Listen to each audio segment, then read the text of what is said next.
প্রদীপ প্রজ্বলনে অংশগ্রহণ করবার জন্য। আর সেই দাবি, সেই আবদার, সেই মনের কথাগুলোকে তুলে ধরা।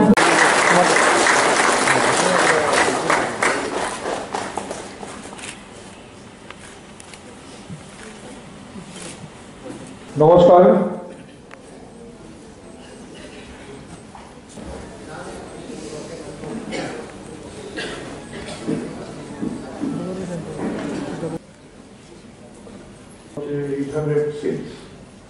কিন্তু আমাদের total subject regional college of physical education হচ্ছে দুটো। এখন সকল স্কুল এগুলো বাকি নেই।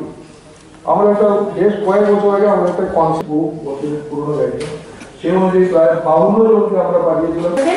তাকে সম্মানিত করে আজ আমরা আনন্দিত।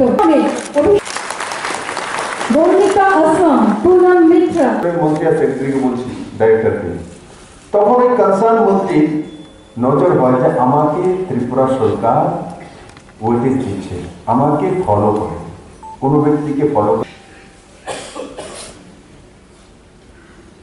বহু বড় ইন্টারন্যাশনাল কনসপিরেসি ছিল, আমি বলেছি ন্যাশনাল নয় ইন্টারন্যাশনাল কনসপিরেসি ছিল, যে এটাকে নেশার বাণিজ্য কারখানা বানিয়ে ভারতবর্ষের অন্যান্য রাজ্যগুলিকেও ধ্বংস করা। যেমন এখান থেকে শুরু হয়েছে, গাঁজা কোথায় যাচ্ছে? বিহারে।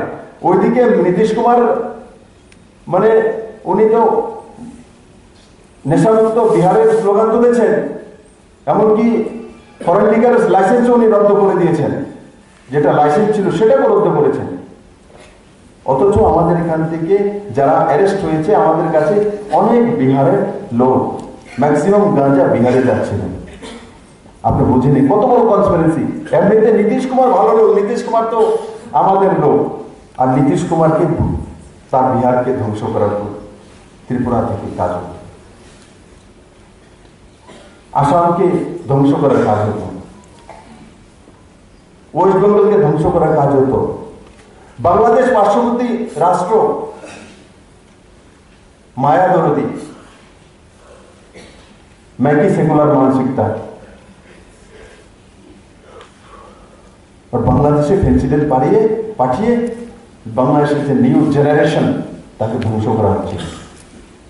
और एमनिते ना बांग्लादेश बंधु राष्ट्र शेख हासिना जे प्रधानमंत्री आছেন উনি তো একদিন আমাদের হৃদয়ের লোক বলে তাকে তার দেশের মধ্যে বিষ কেন পাঠাচ্ছিলেন?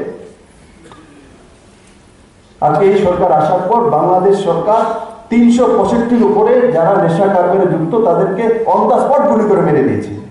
সুযোগটা কখন পেয়েছে? যখন ত্রিপুরা সরকার টাইট হয়েছে। তার আগে কেন পারেনি?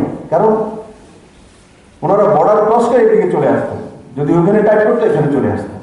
এখানে আমাদের এখানেও চলে এসেছিল, এবারও আমরা পুষবেক করেছি, বাংলাদেশ সেনারা তো তুলে দিয়েছে। ইন্টারন্যাশনাল ব্যবস্থা হচ্ছিল ধ্বংস করার জন্য, প্ল্যান ত্রিপুরাকে মডেল বানানো হচ্ছিল, আর সেখান থেকে ধীরে ধীরে ধীরে ভারতবর্ষের প্রত্যেকটি রাজ্যকে সেইভাবে অ্যাটাক করা।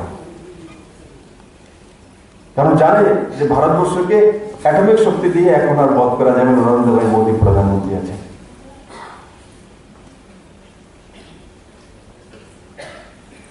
ভারতবর্ষকে যুদ্ধ করে হারানো যাবে না। ভারতবর্ষ পরমাণু শক্তিধর দেশ, শক্তিশালী দেশ। তো ভারতবর্ষকে যদি ধ্বংস করতে হয় তো নেশা সাম্রাজ্য তুলে দাও, তো আপনি আপ সে কোথায় টিপ দিবে, কোথায় কি করবে কিছুই তো বুঝবে না। নিজের অ্যাটমিক টিপ দিবে তো হয়তো নিজের ভূমিতেই ব্লাস্ট করে দেবে।